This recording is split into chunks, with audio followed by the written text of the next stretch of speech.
వైసీపీకి కన్సల్టెంట్ ను నియమించడంపై విమర్శలు వెల్లువెత్తుతున్నాయి. రాబోయే ఎన్నికల్లో ప్రశాంత్ కిషోర్ వైసీపీకి సేవలు అందిస్తారని జగన్ ప్రకటించడంపై మండిపడ్డారు మంత్రి యనమల రామకృష్ణుడు. జగన్ ప్రస్తుతం ఆశ నిరాశల్లో కొట్టుమిట్టాడుతున్నాడని, అధికారంలోకి రావడం కల్లా అన్నారు యనమల.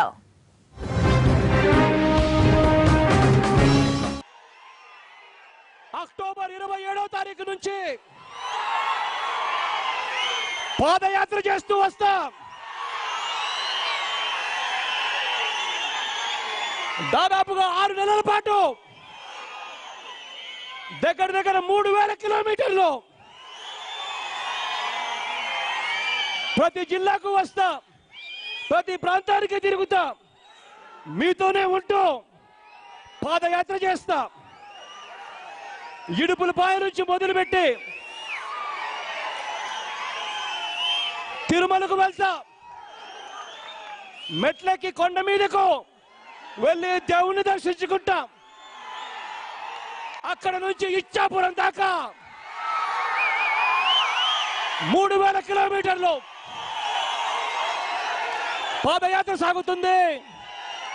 అక్టోబర్ 27వ తారీఖు నుంచి జరుగుతుంది అని చెప్పి ఊరు వాడ అందరికీ చెప్పండి. ఇప్పుడే ఆయన అధికారం పోతున్నాడనేటువంటి అధికారంలోకి రాలేడనేటువంటి ఆయనకు నమ్మకం ఏర్పడినట్టుంది.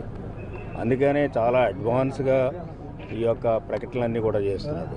చేత ఆయనకి అధికారంలోకి రావడం అనేటువంటి కళ.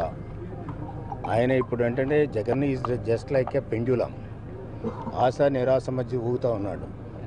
అంచేత ఆశ నిరాశ మధ్య ఊగుతున్నాడు కాబట్టి ఆయనకి అధికారంలోకి రావడనేటువంటిది చాలా స్పష్టంగా తెలుసు. కాబట్టి ఆయన వల్ల ఈ రాష్ట్రంలో ఏ విధంగానూ జరగడం లేదు కాబట్టి, రాజకీయంగా లబ్ధి జరగడం లేదు కాబట్టి ఆయన కన్సల్టెంట్ని పెట్టుకోవాల్సిన అవసరం వచ్చింది.